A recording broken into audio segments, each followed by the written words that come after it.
Hello guys, today I am going to learn about these words you see and these words. These words are many people not right pronounce. Today I am going to learn about full describe these words that when I right pronounce about these words and one sentence speaking time not understand about pronounce right. Today I am going to learn these words. Please keep to the point on board. Let's get start now this video. दोस्तों यहाँ पर हमने ए लिखा है, यहाँ पर हमने N लिखा है, यहाँ पर हमने दा लिखा है। तो दोस्तों एक सेंटेंस में कब हम बोलेंगे ए को अ, कब बोलेंगे ए को ए, और एन को हम कब बोलेंगे अन, और एन को हम एन कब बोलेंगे, और दा को दा कब बोलते हैं, दा को दी कब बोलते हैं। तो चलिए दोस्तों इसके बारे में फुल डिस्क्राइब करते हैं। तो दोस्तों यहाँ पर जो ए शब्द है, ए शब्द जैसे आपको कहना है आई वेंट अ पेन। तो दोस्तों यहाँ पर हम कह रहे हैं आई वेंट अ पेन। तो दोस्तों आ और एन में सिर्फ इतना ही फर्क होता है। अगर आपको किसी बात को यहाँ पर हम जो कह रहे हैं वो नॉर्मल भाषा में कह रहे हैं आई वेंट अ पेन, मुझे एक पेन चाहिए, तो यहाँ पर अगला बंदा अगर आपको पेन नहीं भी देगा तभी आप उससे नाराज नहीं होंगे। इस सेंस का यही मतलब हुआ। आ शब्द है ये नॉर्मल में यूज होगा, और ये जो एन शब्द है ये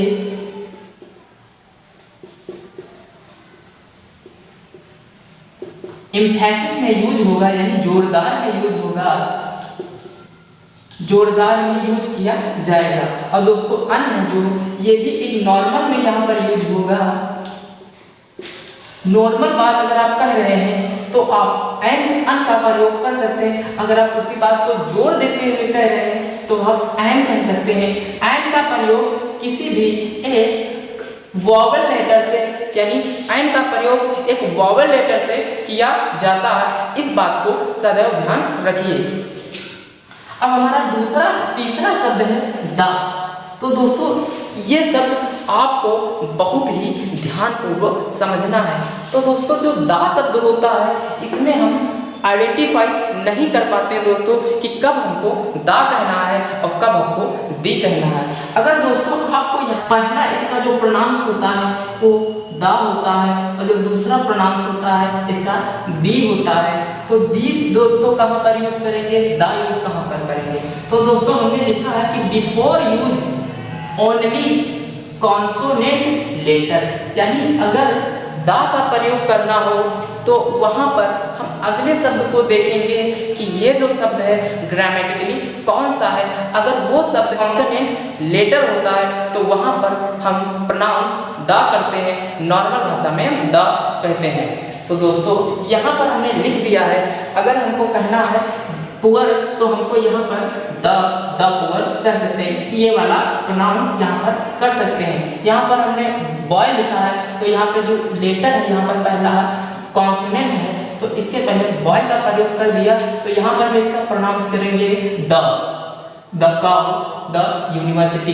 अब दोस्तों यहाँ पर आपको ध्यान देने वाली बात है कि हमने यूनिवर्सिटी से पहले हमने द का प्रयोग क्यों किया है। तो दोस्तों आपको ध्यान देने वाली ये बात है कि अगर कोई भी लेटर, अगर कोई भी वॉवल लेटर, अगर lip teeth parts of body किसी का भी सहारा ले रहा हो तो वहाँ पर हम आर्टिकल दा का प्रयोग करते हैं, तो उसका प्रोनाउंस हम दी, नॉर्मल भाषा में दी नहीं कहते हैं, उसका हम दा प्रोनाउंस कहते हैं। नॉर्मल भाषा में दा, यानी ये वाला दा प्रोनाउंस करते हैं।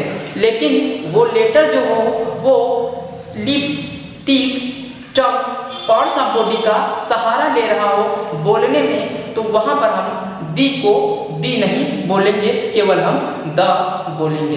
तो दोस्तों देख लेते हैं कि अगले लेटर को हम क्या प्रोनाउंस करते हैं। तो दोस्तों यहाँ पर हमने दा लिखा है, दा को प्रोनाउंस हम करने के लिए हम दी कहते हैं। क्यों? क्योंकि यहाँ पर लिखा है before use only vocal letter यानी वोवेल लेटर। तो दोस्तों हम इनको क्या कहेंगे, यहाँ हमने ई लिखा है। ई दोस्तों जो होता है केवल कंठ से बोलने की आवाज निकल रही है। यहाँ पर जो प्रोनाउंस होता है वो हमारे प्रोनाउंस के आधार पर ही प्रोनाउंस किया जाता है।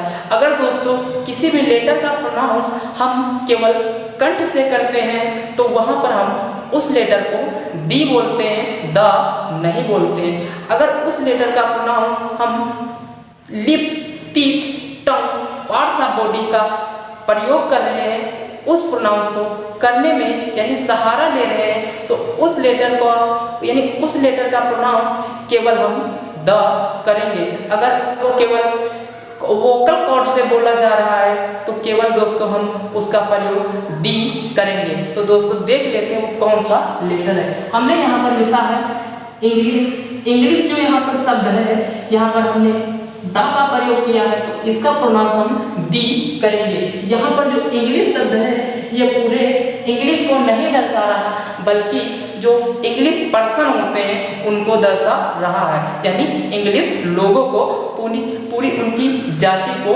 दर्शा रहा है। इसका भी ध्यान रखना है। तो दोस्तों यहाँ पर अगला शब्द है अक्स। अक्स का मतलब होता है कुल्हाड़ी। यहाँ पर हमने दा का प्रयोग किया है तो दोस्तों इसका हम प्रोनाउंस कैसे करेंगे, डी करेंगे प्रोनाउंस, क्योंकि जो अक्स है केवल हम कंठ से बोल रहे हैं। यहाँ पर जो हमें लिखा है द एक्स यानी डी एक्स, तो हम यहाँ पर जो जितनी भी एक्स कुल्हाड़ी हैं हम उनकी बात कर रहे हैं तो वहां पर हम डी एक्स बोलेंगे, ना कि द एक्स। अब तीसरा वर्ड देख लीजिए, यहाँ पर हमने लिखा है एलिफेंट। एलिफेंट का मतलब होता है दोस्तों हाथी, सबको पता है।